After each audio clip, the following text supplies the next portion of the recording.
Remember, the U.S. is a global power, so you can't just look at one region. You have to look at what's going on everywhere.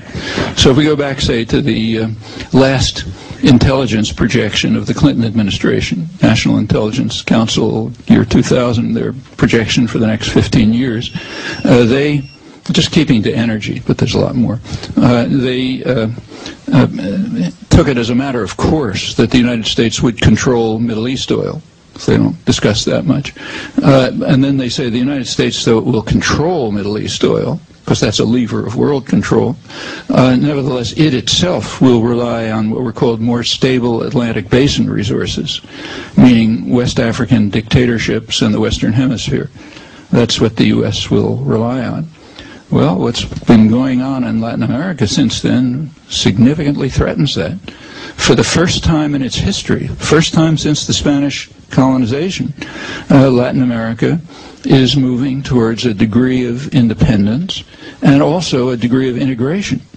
The history of Latin America is very sharply split between a tiny rich elite and huge poverty, and the rich elite, who are have been the only active ones politically, they were oriented towards the colonial power.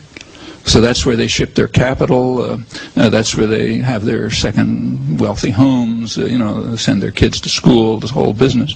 Very little integration internal to Latin America. I mean, even the transportation system shows that. It's beginning to change. They're moving towards a degree of independence and towards a degree of integration. And the United States is terrified. Just keeping to oil alone, it means that the energy resource, the major energy producer in the hemisphere is Venezuela. The U.S. kicked the British out under Wilson, Woodrow Wilson, known as Wilsonian idealism. They kicked the British out as soon as the oil age began because they knew that Venezuela had enormous oil resources. That meant supporting a bunch of utterly brutal dictators, while Venezuela became, by 1928, the leading oil exporter in the world. It's remained very high. Well, Venezuela is now going towards independence, and the United States is frantic. That's why you have this hysteria about Chavez. It's not because he's attacking anyone or anything like that. It's hysteria because he's not following orders. It's kind of like Serbia, but much more serious, because this is a big energy producer. Furthermore, it influences others.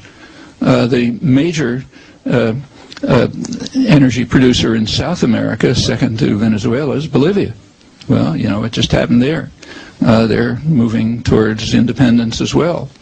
And in fact, the whole region from Venezuela down to Argentina is pretty much out of control. Not totally, but pretty much. The U.S. in the past has had two fundamental mechanisms for controlling Latin America. One is violence, the other is economic strangulation. They're both weakening. The last exercise of violence was in the year 2002, when in its dedication to democracy promotion, the U.S. supported a military coup to overthrow the elected government of Venezuela. Well, had to back down, for one thing, because there was a popular uprising in Venezuela, but another reason was just the reaction in Latin America, where democracy is taken a lot more seriously than it is in North America and Europe. And people don't think it's amusing anymore to have elected governments overthrown by a military coup. So the U.S. had to back down and turn to subversion instead, which is what's going on now. That's the last major use of violence. Incidentally, the U.S. is preparing for more use of violence. If you take a look at the number of the U.S. military personnel throughout Latin America, the military bases, the training of Latin American officers, that's all going up very sharply.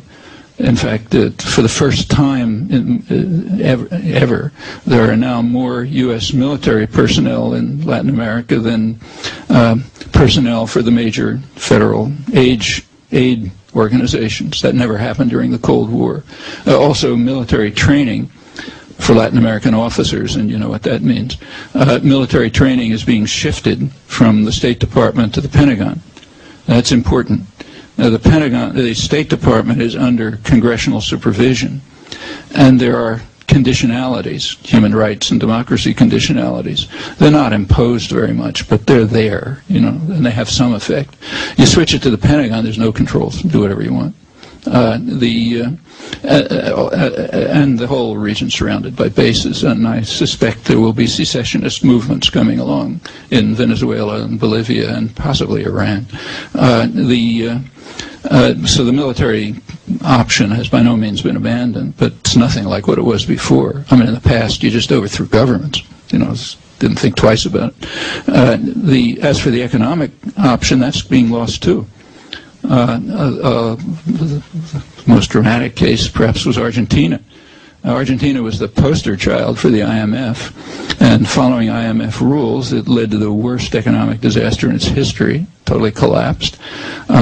Then, violating IMF rules radically, they pulled out of it and have had rapid growth. And the international investing community and the IMF, which is a branch of the Treasury Department, couldn't do anything about it, even the refusal to pay debt.